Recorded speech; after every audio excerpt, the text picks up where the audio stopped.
नमस्कार दोस्तों, स्वागत है आपका मेरे YouTube चैनल अनीता अनी ब्लॉग में। और कैसी हो आप सब? आई होप आप लोग ठीक होंगे, मस्त होंगे, स्वस्थ होंगे, जबरदस्त होंगे। और कमेंट करके जय माता दी जरूर लिख दीजिएगा दोस्तों।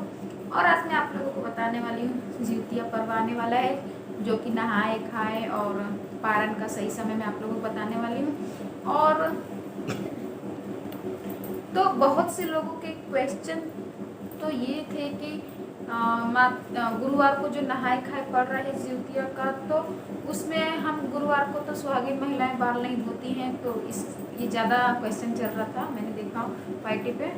तो ऐसा कुछ नहीं है, जैसे उपास कभी का तो हो सकता है, क्योंकि वो कैसा ज़रूरत हो जाती है अपने की। कहते हैं कि गुरुवार को बाल धोने से लक्ष्मी की हानि होती है, बट हाँ बात तो सही है, लेकिन आप लोग गुरुवार को बाल धो सकते हो, उसके बाद अपना उपास रख सकते हो, कोई ऐसा ज़रूरी नहीं है। कभी कभी ऐसा हो जाता है। हाँ, अगर बहुत से स्त्रियां हैं जो मतलब कह रही हैं कि नहीं गुरुवार को बाल बिल्कुल भी नहीं मतलब धोती है, बहुत बाराती वगैरह हैं, तो उनके लिए ये है कि वो बुधवार को ही अपने बाल वगैरह अच्छे से धोकर और फिर उसके बाद से लहसुन प्याज का त्याग कर दे, लहसुन प्याज ना खाए, तो उन लोगों के लिए चल सकेगा। बट जो धोना चाहती हैं वो धो सकती हैं, कुछ भी अपने को इससे कुछ हानि नहीं होगी, क्योंकि कहते हैं ना कभी कभी एक गलती है तो भगवान भी माफ़ कर देते हैं, लेकिन यहाँ पे गलती नहीं, हमारा ये नियम ही है, हमको नहाना खाना है और गुरुवार को ही नहाए खाए पड़ गया है, तो कोई बात नहीं, आप लोग बाल धो सकते हो, कोई दिक्कत नहीं होगी। और आप लोग बिल्कुल भी ऐसा नहीं करना कि प्रॉब्लम हो सकती है, ठीक है। और जिउतिया का, और मैं बता दूँ आप लोगों को, जिउतिया का इस समय 5 अक्टूबर को नहाए खाए है, और उसके बाद से 6 अक्टूबर को जिउतिया का फास्ट है, जिउतिया का उपास रखना है, जो खर जिउतिया करते हैं। और 7 तारीख को सुबह 8:34 में इसका पारण टाइमिंग है दोस्तों, तो आप लोग इस तरीके से कर सकते हैं। और सरपुतिया, हमारे यहाँ पे सरपुतिया कहा जाता है इसे, यानी महाराष्ट्र में इसे मतलब तोरई भी कहते हैं, बट हमारे वहाँ हमारे लैंग्वेज में इसको जो छोटी छोटी होती है ना, उसको सरपुतिया कहते हैं फ्रेंड्स।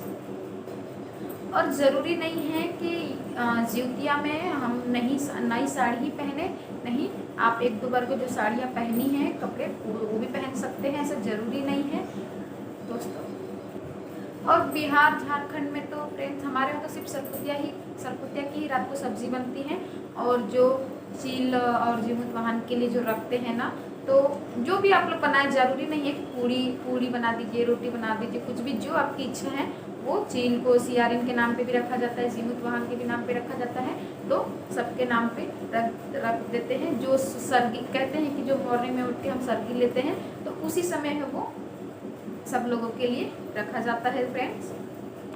और साथ ही साथ जो कहते हैं कि दही चूड़ा वगैरह भी चढ़ाना चाहिए, तो हाँ, दही चूड़ा, सरसों का तेल जो भी है वो भी चढ़ा देते हैं। और हम वो जो नीनुआ का पत्ता रहता है ना, हमारे यहाँ पे नीनुआ का पत्ता कहते हैं, वो अगर शहर में नहीं मिल रहा है तो कोई बात नहीं, लेकिन हमारे यहाँ मिलते हैं, तो नीनुआ के पत्ते पे ही रख के चढ़ाया जाता है। हमारे यहाँ तो ऐसा होता है कि जैसे हमारे सास ससुर हैं, तो हम नहीं चढ़ाते, सिर्फ जब हम जैसे सुबह जो सर्गी लेते हैं तो उसमें से दही चूड़ा वगैरह जो भी खा वो थोड़ी सी चढ़ा देते हैं। बाकी जो हमारा जो नियम है ना, वो मेरी सास करती हैं। और हाँ, जिनकी यहाँ सास नहीं रहती उनको तो पूरे विधि विधान से ये जिउतिया का पर्व, उपवास, खर जिउतिया जो भी सब कुछ अच्छे से ही नियम पालन से ही रखना पड़ता है फ्रेंड्स।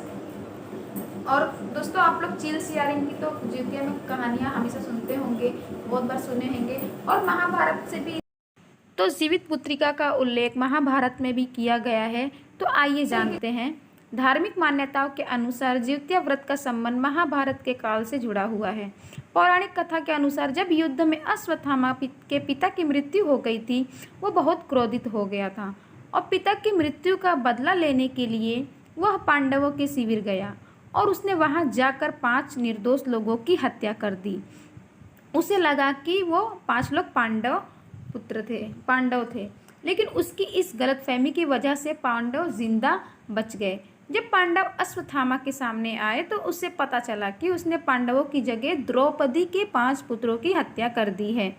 अर्जुन को जब इस बात का पता चला तो वह बहुत क्रोधित हुए और उन्होंने अश्वत्थामा को बंदी बनाकर उनसे वो दिव्यमणि छीन ली।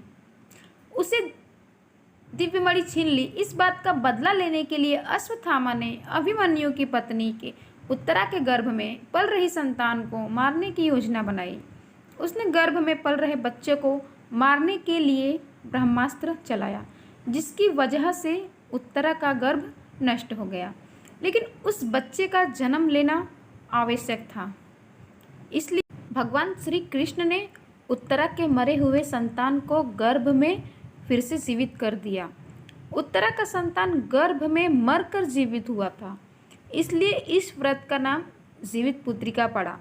तभी से सभी माताएं अपनी संतान की लंबी आयु के लिए इस व्रत को पूरी श्रद्धा से करने लगी। तभी से यह व्रत संसार में विख्यात हो गया। तो दोस्तों, आप लोगों को आज का ये व्लॉग और पौराणिक कथा कैसी लगी कमेंट करके ज़रूर बताइएगा, और कमेंट में जय माता दी लिखना बिल्कुल भी मत भूलिएगा दोस्तों। और मेरे इस वीडियो को लाइक सब्सक्राइब शेयर ज़रूर करिएगा फ्रेंड्स।